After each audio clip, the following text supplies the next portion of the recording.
Hello.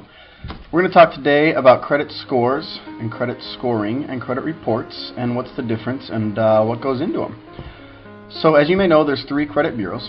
There's Equifax, there's TransUnion, and there's Experian. And creditors and companies that you take out credit with, credit card companies like Visa, MasterCard, from Bank of America, Chase, your mortgage, your car loans, things like that, they'll report your payment history and your balance history to these credit bureaus. Now these credit bureaus give you a score, but from where do they get that score? Well, your score is going to be anywhere between 350 and 850. The higher the better. And these scores are going to come from a company called the Fair Isaac Corporation, or your FICO score. Now, there are 8 different algorithms used, developed by FICO, that can be used by these 3 credit bureaus. And they put all of your information that you have, that they have on the repository there for you.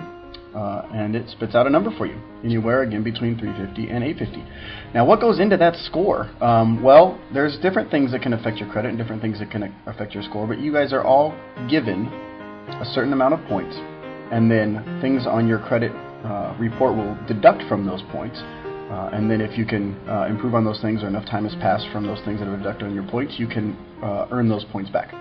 So what things go into a credit report, and what categories are there from where you can have points deducted? Well, 30% of your score is made up of your available credit, which is your credit limit minus the amount you owe. So for example, you have a $5,000 credit card and you owe $2,000 on your credit card. Well, you have you owe 40% of your balance on that credit card. Now some people will say that there's a magic number, 50% credit balance, you want a 20% credit balance, 30. There really isn't any magic number per se. The lower the better. One thing is that the ratio is the same for, say, you have a $5,000 credit card and a $2,000 balance, and then also maybe you have a $500 credit card and a $200 balance. So the ratio for those are the same. So in order to increase your credit score more rapidly, you could pay off the lower card first down to 0. The next category that we'll go into, 10%, is the number of inquiries into your credit report. So, and every time you go to try to obtain credit, the company is going to inquire of your credit, and that's called pulling your credit report. So when they do that, that's going to ding you a little bit, and then after enough history has passed, you'll get those points back that they have taken away from that category. That's only about 10% of your total score, though, so it's not going to be that big of a deal. Another 10% is the types of credit you have. You want to have a good mix of credit. You don't want to have a whole lot of credit cards, a whole lot of installment loans. You want to have, a mortgage if possible. I can help you out there. Some credit cards, an auto loan or two that you have paid on or paid off, and some installment lines. Something that shows that you have different types of credit and that you can use and pay back that credit responsibly.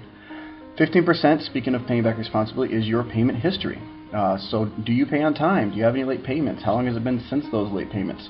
Are those late payments, are they reporting erroneously? Were you not actually late? Were they not your fault? There's a lot of things that can go into it, but payment history is going to make up about 15% of your score. And then finally, 35% of your score is going to be the length of your history, or how much credit you've had over your life. Which is why you'll see that some people will do what's called piggyback. They'll get on, a teenager or a young adult on their parents' credit card, or they'll co-sign for them on a loan or something like that, so that the history from that parent can transfer over to the child or the young adult.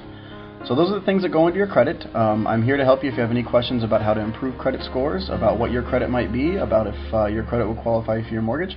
Give me a call. My number is right there. My information is going to be there available for you.